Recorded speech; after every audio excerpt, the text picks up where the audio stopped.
కక్షిదారులకు వ్యయ ప్రయాసాలు లేని సత్వర న్యాయాన్ని ఉచితంగా అందించడంతో పాటు సమాజానికి అవసరమైన ప్రతి సేవలోనూ న్యాయ సేవాధికార సంస్థ భాగస్వామ్యం అవుతుందని ఉమ్మడి పశ్చిమ గోదావరి జిల్లా న్యాయ సేవాధికార సంస్థ కార్యదర్శి రత్నప్రసాద్ స్పష్టం చేశారు.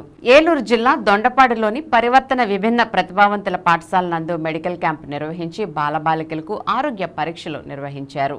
అవసరమైన వారికి మందులను సరఫరా చేశారు.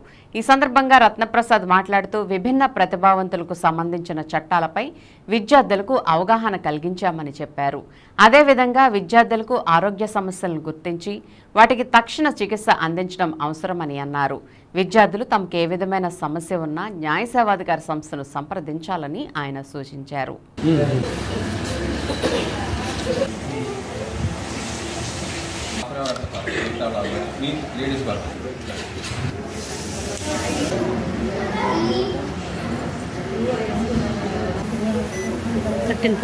Special school for hearing impaired ఈ స్కూల్ విజిట్ చేయడం జరిగింది.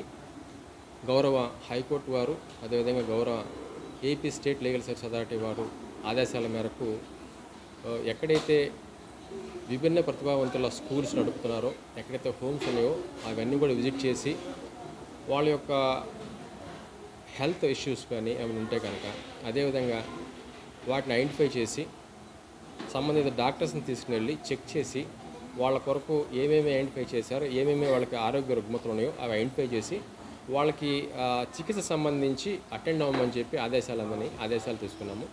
దాని ప్రకారంగా ఇవాళ విజిట్ చేయడం జరిగింది. వాళ్ళతో చిన్న చిన్న యాక్ట్స్ గురించి షేర్ చేసుకోవడం జరిగింది. అట్లాగే 15100 అంటే ఏంటి, 1098 అంటే ఏంటి వాళ్ళకి ఎక్స్ప్లెయిన్ చేయడం జరిగింది. లీగల్ సర్వీస్ అథారిటీ యాక్ట్ 1987 గురించి వాళ్ళకి ఎక్స్ప్లెయిన్ చేయడం జరిగింది. అదేవిధంగా ఇవాళ ఇక్కడ లోకల్ పిహెచ్సి నుంచి డాక్టర్స్, స్టాఫ్, ఏఎన్ఎం స్టాఫ్ కొంతమంది వచ్చారు. వాళ్ళకి పిల్లలందరూ కూడా వాళ్ళ weight, height, blood HP group, HP ఎంత ఉంది, బ్లడ్ పర్సంటేజ్ ఎంత ఉంది, ఇవన్నీ కూడా చెక్ చేయడం జరిగింది. రానున్న 2 రోజుల్లో ఇక్కడ మరి ఒక మెడికల్ క్యాంప్ కూడా పెట్టడం జరుగుతుందండి. ఐ టెస్ట్, ఈఎన్టీ సంబంధించి ఒక క్యాంపు, 2 డాక్టర్స్ రాను 2 రోజుల్లో ఇక్కడ ఈఎన్టీ డాక్టర్స్తో స్పెషలిస్టులు వస్తూ ఉన్నారు. వాళ్ళతో కూడా ఒక క్యాంప్ పెట్టడం జరుగుతుంది.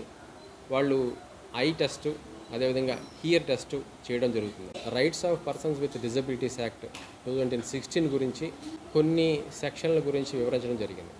వీళ్ళకి ఆ చట్టం పట్ల అవగాహన ఉంది. క్రితం సారి వచ్చినప్పుడు కూడా వీళ్ళతో ఆ యాక్ట్ పట్ల షేర్ చేసుకోవడం, కొన్ని విషయాలు షేర్ చేసుకోవడం జరిగింది.